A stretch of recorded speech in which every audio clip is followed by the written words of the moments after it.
Las siglas en inglés FPS significan Frames per Second, o en español fotogramas por segundo, y son las imágenes que un PC, una consola o un monitor pueden reproducir cada segundo.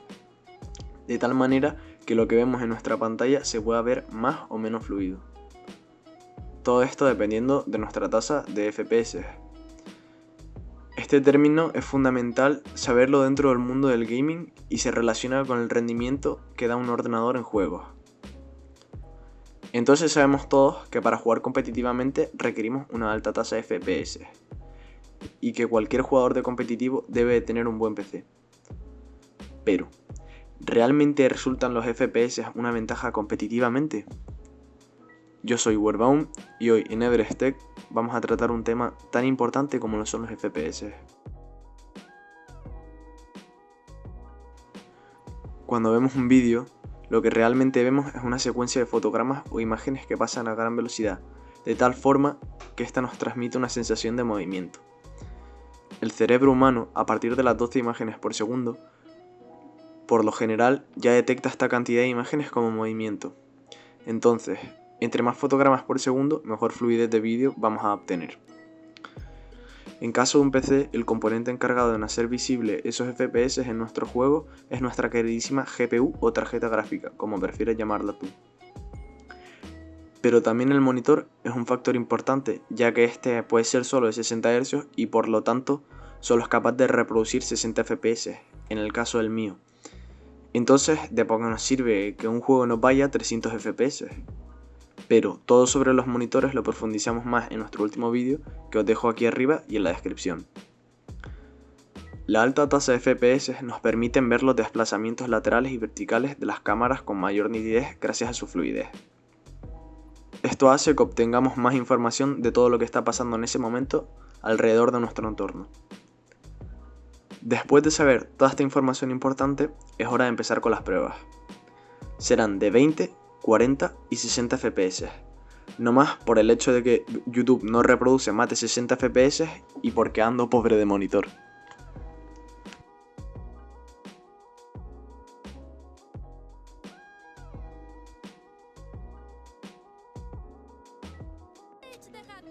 En cuanto a los 20 FPS, pienso que jugar en esta tasa es poco recomendable. A mí en concreto me costaba jugar aun siendo los 20 FPS totalmente estables, ya que me notaba menos ágil con el mouse y en general era más complicado cuando había que moverse mucho o hacer movimientos que requerían precisión.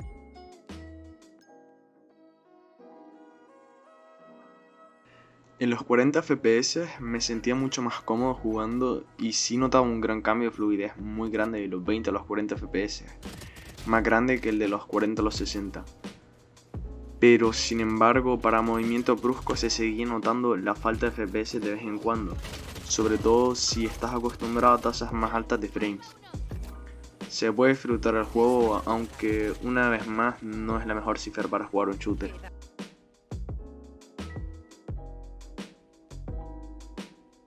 Por último, hablando de los 60 fotogramas por segundo, es la tasa de FPS a la que yo estoy acostumbrado a jugar y con la que llevo jugando siempre porque mi monitor me lo limita.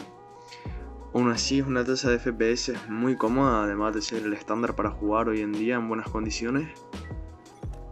Y he llegado a la conclusión final de que sí hay una ventaja competitiva entre cantidades de frames, y lo digo sin haber incluso probado los monitores de 144 y los de 240 Hz, los cuales seguro que hay aún más diferencia.